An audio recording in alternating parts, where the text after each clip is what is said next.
to come out and vote out PDP for good and make sure your vote count. I intend to keep my oath and serve as president to all Nigerians. I belong to everybody and I belong to nobody.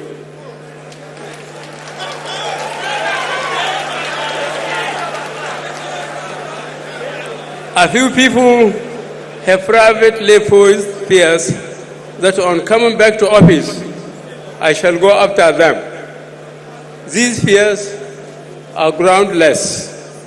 There will be no paying off old scores. The first is prologue. I have a long repertoire of Buhari jokes, and Femi has helped me to add a few more. And one day soon, we will launch a book, this time not working with Buhari, but laughing with Buhari. On July 13, 2025, former Nigerian President Muhammadu Buhari passed away in a London clinic at the age of 82. His long battle with health complications finally came to an end. As the news broke, Nigeria stood still. Official statements poured in. Flags were lowered. A state funeral was announced. Condolence messages came in from leaders around the world. But in the streets of Nigeria, in WhatsApp groups and across social media platforms, something else was happening. Laughter, memes, celebration. To some, it was cruel, un-African and disrespectful. But to others, it was the most honest expression of how they truly felt. It wasn't just a death, it was a reckoning. How does a nation get to the point where citizens rejoice at the passing of a former leader? This is not just about Muhammadu Buhari, it is about power, pain, and the wounds that never healed. If you're set, let's investigate why some Nigerians celebrated the death of the former president in this video.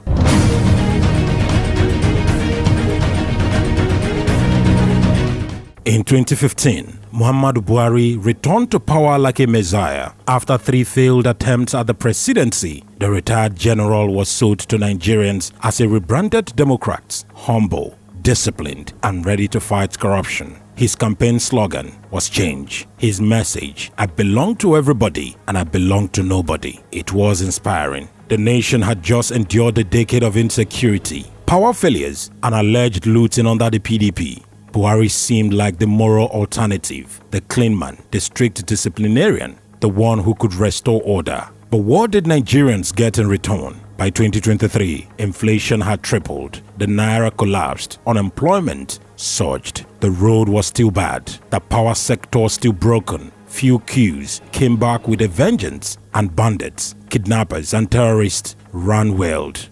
Buhari, the man who promised to secure the nation, watched as entire states in the north became war zones. Farmers abandoned their lands, children were kidnapped from schools, and citizens were buried by dozens, sometimes daily. He blamed the previous government. He blamed the oil market, blamed COVID-19. But for the average Nigerian, one question echoed louder than the excuses. Where is the change we were promised? And when Buhari passed away in 2025, those wounds had not healed. For many, his death was not a tragedy, it was a closure.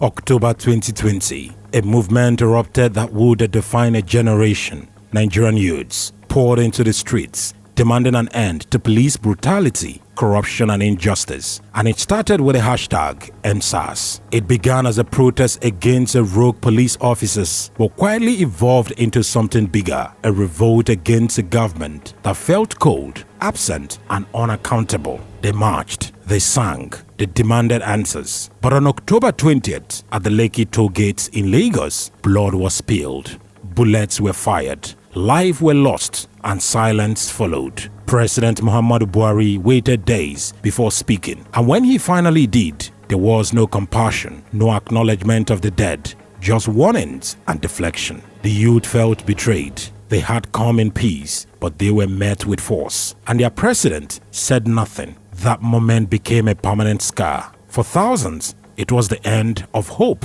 in Muhammadu Buhari, not just as a leader, but as a human being. When the news of his death spread in 2025, the NSAS generation didn't cry. They remembered. They remember the candles, the vigils, the silence, and in that memory, they found a strange, bitter relief.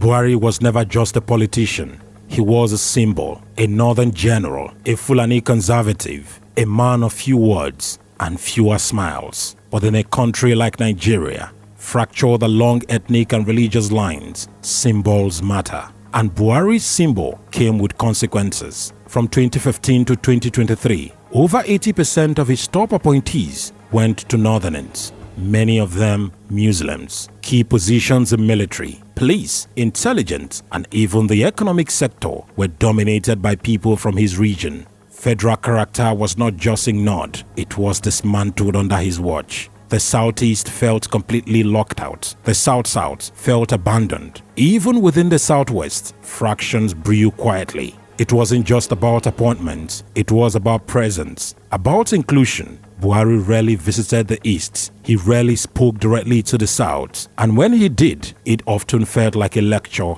not a conversation. The message was loud, even when unspoken. This is not your government. By 2023, Nigeria felt more divided than it had in decades. Ethnic mistrust deepened, religious suspicion grew, and many regions quietly prayed for the end of Buhari's era. When that end finally came in 2025, some did not mourn. They whispered, "We survived him." And that, to them, was enough reason to rejoice.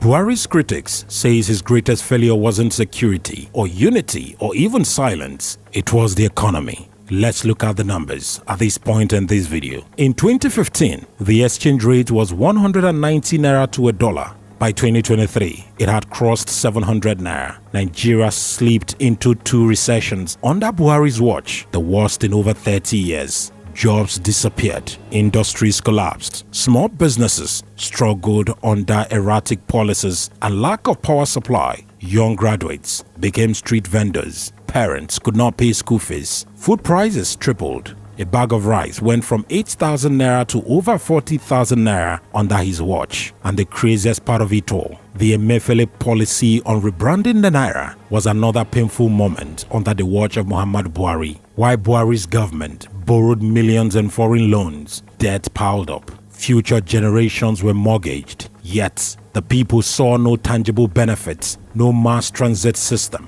no national industrial revival, just more excuses, more hardship, more silence. So when he died, to many Nigerians, especially in the lower and middle class, it wasn't just the passing of a former president. It felt like justice from the universe. The man who supervised their suffering was gone, and their reaction, it wasn't polite, it wasn't pretty, it was real. Real emotion pouring out on social media platforms.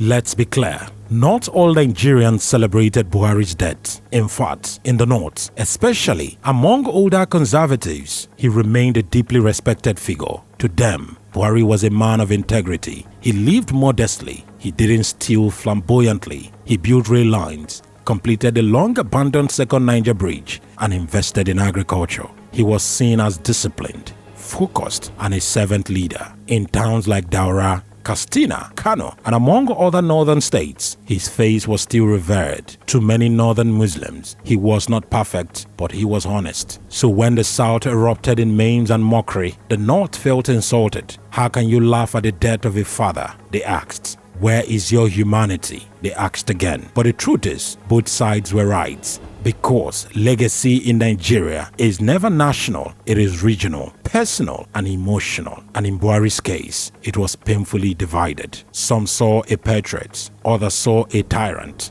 Some prayed for his soul, others danced on his grave. This is the paradox of Nigeria and the paradox of Muhammadu Buhari.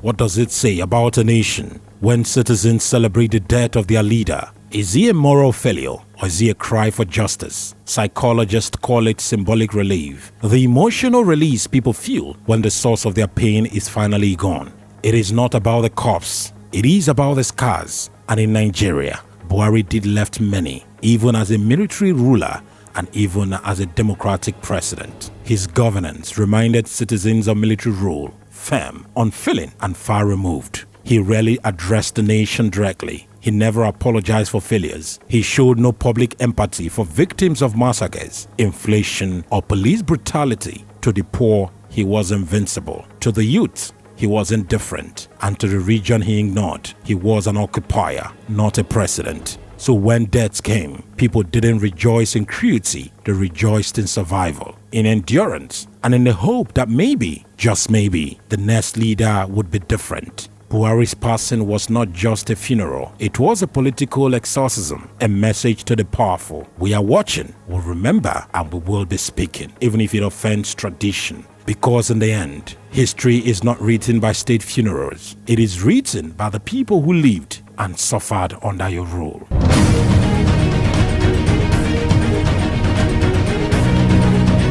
Muhammadu Buhari is gone, but his legacy is alive, raw, debated, and deeply emotional. Some will build statues, others will tell jokes, but both responses are valid because Buhari's leadership, like Nigeria itself, was contradiction. He meant well, but he ruled poorly. He had integrity, but lacked empathy. He was feared, but not loved. And when his final chapter was written, it wasn't with silence, but with shouts, laughter, and argument across a wounded nation. Let history judge him, some said. Let future leaders learn, we ask. Because if there is one lesson from the strange celebration of a president's death, it is this. You can control power, but you cannot control memory. And Nigeria never forgets. Now to a call to action in this video. What do you think? Did Nigerians go too far? Or was it the most honest response to years of pain? Let's talk in the comment section. This wasn't just the end of a man. It was the end of a long, difficult chapter. Rest in peace, Muhammadu Buhari. But may Nigeria never forget what we lived through. Like this video if you believe leadership must be accountable. Subscribe for more bold, unfiltered political content. Share this documentary. Nigeria needs the truth,